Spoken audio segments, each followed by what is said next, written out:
اچھا ایک میں آپ سے واقعہ شیئر کرتا ہوں, اس میں آپ سے سوال پوچھنا چاہ رہا ہوں. اچانک میرے ذہن میں آ گیا کہ شرعی طور پہ اس مسئلے کا کیا ہے. میں یہ واقعہ ہے, میں بلکہ مسجد کا نام بھی لے لیتا ہوں.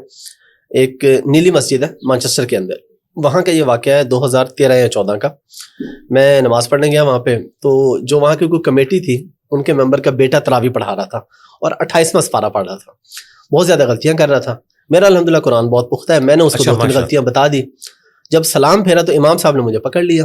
انہوں نے کہا غلطی صرف جو پیچھے سامنے ہے وہ بتائے گا, تم کون ہوتے ہو بتانے والے. استغفراللہ. اب اس کے بعد, اور یہ میں آج ریکارڈ پہ یہ بات بتا رہا ہوں 2013-14 میں, جو کیونکہ وہ کمیٹی ممبر کا بیٹا تھا اور ان کے نزدیک یہ مسئلہ ہے کہ سامع کے علاوہ دوسرا بندہ غلطی نہیں بتا سکتا. مزید میں نے 4 تراویح وہاں پہ پڑھی. اگر میں حانس نہیں ہوں گا قسم کھاؤں تو کوئی 50 غلطیاں تو اس نے کی ہوں گی. اس میں زبر زیر اس کی اپنی تھی, سب. تو جب وہ غلطیاں کر رہا تھا سامع اس وقت کدھر تھا؟ سامع پیچھے کھڑا تھا. تو وہ کیوں غلطی نہیں نکال رہا تھا؟ وہ صرف اس کو وہ غلطی بتاتا تھا جہاں پہ وہ بھول جاتا تھا اور رک جاتا تھا. جہاں پہ وہ چلتا جا رہا ہے ادھر زبر زیر جو مرضی پھڑکائی جا رہا ہے وہ چلنے دیتا. نہیں اس طرح تو نہیں کر سکتے. اچھا ہم انہی کی بات ان پہ الٹتے ہیں جو وہ کہہ رہے تھے نا سامع کی ذمہ داری ہے. جی. تو ان سے اگلا سوال آپ نے یہ نہیں کیا کہ سامع اگر غلطی سکپ کرے تو اس کا وبال کس پہ ہوگا؟ آپ اس گناہ کا وبال اٹھائیں گے اپنے اوپر؟ یہ آپ نے ان سے پوچھا؟ نہیں, ہم اس وقت بچے تھے. اب اگلی بات سنیں. ابو داؤد میں حدیث ہے. پوچھ سکتے. جی میں آپ کو سن. ابو داؤد میں حدیث ہے, نبی الاسلام نے ایک دفعہ نماز پڑھائی اور آپ نے ایک آیت بیچ میں سکپ کر دی قرات کے دوران. نماز پڑھ کے جب فارغ ہوئے تو ایک صحابی نے نبی الاسلام کے پاس جا کے کہا یا رسول اللہ آپ نے یہ آیت چھوڑ دی تھی بیچ میں. تو آپ نے ان کی سرزنش فرمائی. آپ نے فرمایا تم نے مجھے نماز میں ٹوکنا تھا. آپ نے تو نہیں فرمایا کہ میرا سامنے جو ہے وہ ابو بکر ہے یا عمر ہے یا عثمان ہے یا علی ہے. وہ عام صحابی تھے. تو انہیں بتائیں کہ تم کس نبی کے ماننے والے ہو. نبی الاسلام نے تو سب کو اجازت دی ہے. پھر بخاری مسلم میں حدیث ہے, نبی الاسلام نے ایک دفعہ زور کی 2 رکعتیں پڑھائی, سلام پھیرا اور مسجد سے بھی باہر نکل گئے. اب سارے صحابہ جو ہے نا وہ رسپیکٹ والے اس میں تھے. ایک صحابی جنہیں ذو الیدین کہا جاتا تھا, 2 ہاتھوں والا, وہ 2 ہاتھوں والا اس لیے کہا جاتا تھا کہ ان کے ہاتھ بڑے بڑے تھے.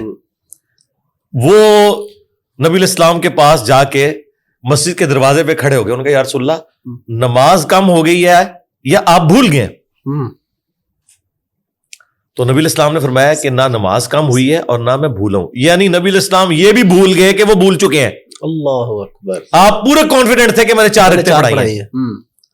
ان کا یا رسول اللہ آپ نے 2 رکعتیں پڑھائی ہیں. آپ نے فرمایا میں نے 2 رکعتیں پڑھائی ہیں. پھر آپ نے باقی کی طرف دیکھا, کہا یہ ٹھیک کہہ رہا. پھر ایک ایک کر کے ساروں کو کانفیڈنس آیا. اچھا نبی الاسلام اسی وقت واپس مڑے, 2 رکعتیں جو رہ گئی تھی وہ پوری کی, ٹھیک ہے, سجدہ صاف کیا. یہ لوگ کہتے ہیں کہ آپ اگر جگہ بھی بدل لیں, کسی سے بات کر لیں, تو یہ حدیث میں یہ لکھا ہوا ہے کہ ایسا ہوا. یہ دوبارہ سے نماز پڑھواتے ہیں. اچھا پھر نبی الاسلام نے سلام پھیر کے خطبہ دیا. آپ نے فرمایا میں بھی ایک انسان ہوں, جس طرح باقی لوگ بھولتے ہیں میں بھی بھول جاتا ہوں. جب میں بھول جاؤں تو تم مجھے یاد کروا دیا کرو. اندازہ کریں یار, آپ کا امام وہ ہے جس کے اندر کوئی تکلف نہیں بات بتانے میں. بخاری میں حدیث ہے, نبی الاسلام ایک دفعہ مسجد میں فجر پڑھانے آئے. آپ فرمایا رک جاؤ. واپس گئے.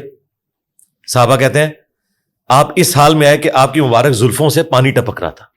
اہل حدیث نے یہ حدیث یہ بتانے کے لیے رکھی ہوئی ہے کہ حضور ننگے سر نماز پڑھ رہے تھے.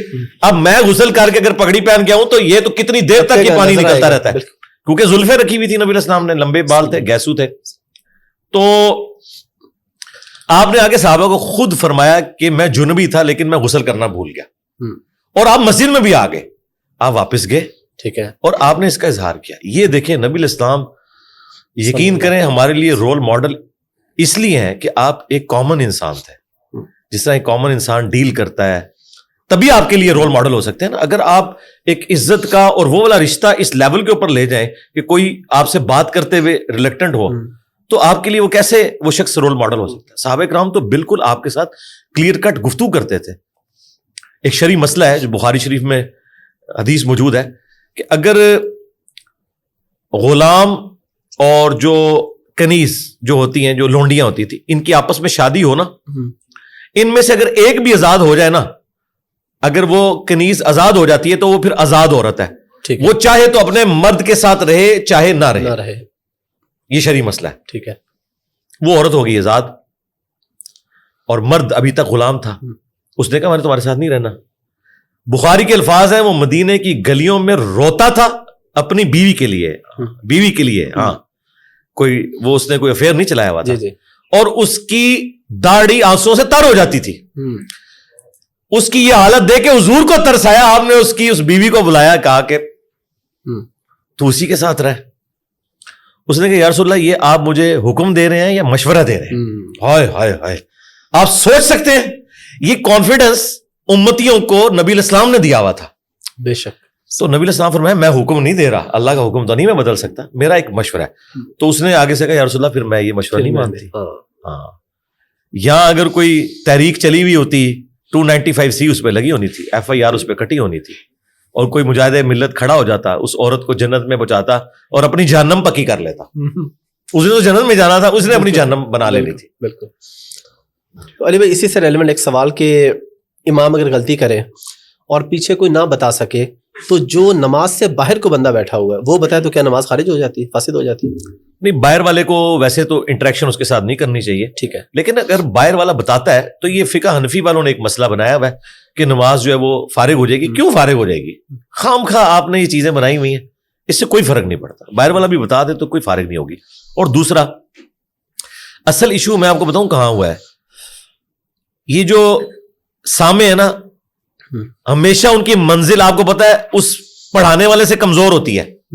جی, جو کمزور ہوتا ہے اسے سامنے بنایا جاتا ہے. صحیح بات. اب مجھے بتائیں, جب سامع کمزور والے کو بنایا جاتا ہے اور وہ اس قابل نہیں ہوتا کہ امامت کروا سکے, تو کہتے ہیں تو سامع بن جا, انہیں پھر غلطیاں کی کرنی ہے. اس کا بڑا آسان سا طریقہ ہے کہ مصحف ہاتھ میں پکڑے. فقہ حنفی نے جہاں مار کھائی ہے نا, وہ یہ ہے کہ یہ کہتے ہیں مصحف آپ نے ہاتھ میں پکڑا, اس سے ایک لفظ بھی پڑا آپ کی نماز فاسد. اب ان کو کون بتائے کہ بخاری میں لکھا ہے کہ زکوان ایک غلام تھا سیدہ عائشہ کا, جو رمضان میں قیام اللیل کرواتا تھا مصحف ہاتھ میں پکڑ کے. امام بخاری نے باقاعدہ چیپٹر کی ہیڈنگ میں لیا, اور اس کی پوری سند المصنف ابن ابی شیبہ کے اندر اور سنن کبریٰ البیہقی کے اندر موجود ہے. تو صحابہ کرام تو یہ کرتے تھے. مصنف ابن ابی شیبہ میں تو یہاں تک موجود ہے کہ یہ تو میں نے آپ کو بتایا کہ وہ مصحف پڑھ کے امامت کرواتا تھا. وہاں پہ کہ صحابہ کرام سامع ہوتے تھے, قرآن کو ہاتھ میں پکڑتے تھے. کوئی ڈیسک رکھا ہوتا تھا, سجدے میں جاتے وقت اس کے اوپر رکھ دیتے تھے. نہ بھی رکھیں آپ, اگر زمین پہ بھی رکھتے ہیں کوئی ایسا مسئلہ نہیں, بس اس کو پاؤں نہ ٹچ کرے. آپ تولیہ کوئی رکھ لیں فولڈ کر کے, کوئی تکیہ رکھ لیں, کوئی ایسا ایشو نہیں ہے. رسپیکٹ تو وہ اللہ تعالیٰ نے جانچنی ہے کہ کسی کے اندر کتنی ہے. تو یہ جو مسئلہ انہوں نے گھڑا ہے کہ آپ مصحف پکڑ نہیں سکتے. آپ سعودی عرب میں جائیں, آپ دیکھیں رمضان میں لوگوں نے مصحف پکڑے ہوتے ہیں پیچھے. یہ مصحف اگر انہوں نے پکڑے ہوتے ہیں نا, نہ امام غلطی کھاتا اور نہ ہی سامع جو ہے وہ اس طرح چیپلی اسے آگے بھاگنے دیتا. اور اب تو اس سے بھی اگلا ورژن آ گیا, smartphone air flight mode میں لگائیں, آپ وہ کھولیں, رمضان میں تراویح کو انجوائے کریں. ہم اپنے دوستوں کہتے ہیں کہ آپ دیکھیں انسانی دماغ پیرلل میں صرف 2 کام کر سکتا ہے, تیسرا وہ کر ہی نہیں سکتا. وہ 2 کام آپ کریں. جب وہ قرات کر رہا ہے آپ عربی پہ نظر رکھیں, نیچے نیچے اردو دیکھتے جائیں. میں آپ کو کہتا ہوں پوری نماز میں آپ کو وسوسہ ہی نہیں آئے گا. تیسرا کوئی چیز وہ دماغ سوچ ہی نہیں سکتا. تو پیرلل میں آپ کا قرآن بھی کور ہوگا. یقین کریں جو 1.5 گھنٹے کی تراویح آپ کو لگتا ہے کہ 1.5 سال کی ہوگی ہے نا, آپ کہیں گے یہ فوراً ختم ہوگی. میں آپ کو بتاؤں کہ مجھے قرآنک عربی اچھی آتی ہے, یعنی میں قرآن کا ترجمہ کہیں سے بھی کر لیتا ہوں. حدیث والی عربی جو وہ ظاہر ہے کہ وہ اس طرح یوز ٹو نہیں ہوں, تو میں تو اتنا انجوائے کرتا ہوں قرآن سننے کو. میں کہتا ہوں کوئی اچھا پڑھنے والا ہو پوری رات سناتا رہے, انٹرسٹ نہیں لوز ہوتا. ایک ایسی کتاب ہے کہ آپ کا انٹرسٹ لوز نہیں ہوتا. یہ جو لوگ رکوع کا انتظار کرتے ہیں نا تراویحوں میں, وہ ٹھیک کرتے ہیں بیچارے, ان کا کیا انٹرسٹ ہے.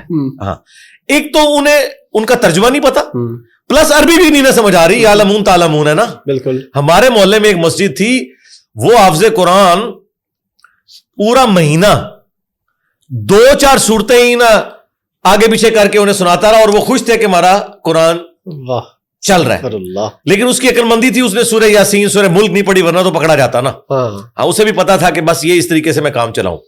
اور آپ دیکھیں یہ حافظ قرآن کتنے شاطر ہوتے ہیں, یہ اتنی سپیڈ سے پڑھ رہے ہوتے ہیں, لیکن جب وہ صورتیں آتی ہیں نا جو عوام کو آتی ہیں, ادھر آپ دیکھیں یہ کتنا آہستہ آہستہ پڑھتے ہیں تاکہ سمجھ. ہاں, ان کی چلاکیاں آپ کبھی غور کریں. انہیں پتا ہے کہ یار یہاں تو سارے کہیں گے کہ چلو یار یہ تو سانو صورت آندی سی, یہ تو پتا لگے کہ پڑھتا ہے, لیکن انہیں پتا لگتا.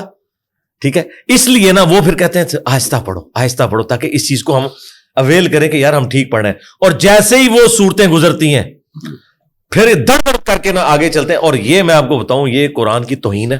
قرآن میں واضح حکم ہے ورتل القرآن ترتیلا, قرآن کو آپ نے ٹھہر کر پڑھنا ہے, عربی لہجے میں پڑھنا ہے, اسے معروف عربی میں پڑھنا ہے.